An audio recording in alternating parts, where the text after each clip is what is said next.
আসসালামু আলাইকুম। Welcome to my new ভিডিওতে যে ঈদগাহ মাঠটি দেখতে পাচ্ছেন এটি পীরগঞ্জ টু সাদুল্লাপুর রোডে ১২ নং মিঠিপুর ইউনিয়ন পেরোলেই দেখা মিলবে এই ঈদগাহ মাঠটির।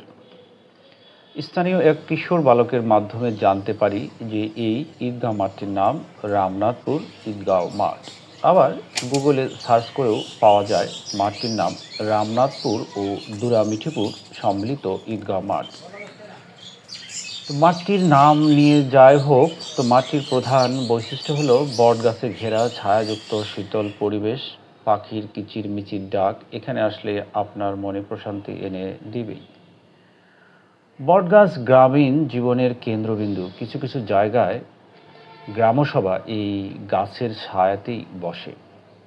বটগাছের শাখা থেকে শিকড় বেরিয়ে নতুন গাছের আকারে পুরো ঈদগাহ মাঠ ছড়িয়ে গেছে। বোঝার উপায় নেই যে কোনটি মূল গাছ আর কোনটি শিকড় থেকে তৈরি গাছ। দেখলে মনে হবে গাছগুলো একে অপরকে জড়িয়ে আছে এক মায়ার বন্ধনে। বটগাছকে ঘিরে বাংলা অঞ্চলে রয়েছে শত সহস্র বছরের ঐতিহ্য।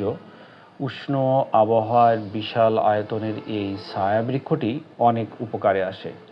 প্রাচীনকাল থেকেই বটবৃক্ষের ছায়ায় হাট বাজার বসে, মেলা হয়, লোকগানের আসর বসে, জনসভা হয়। কারণ হিসেবে বলা যায় বাংলার গ্রামাঞ্চলে বড় বড় সুশীতল হলরুম নেই, আর তাই বড় বড় অনুষ্ঠান ও জনসভাগুলো ছায়া সুনিবিড় বটতলায় অনুষ্ঠিত হয়ে থাকে আজও।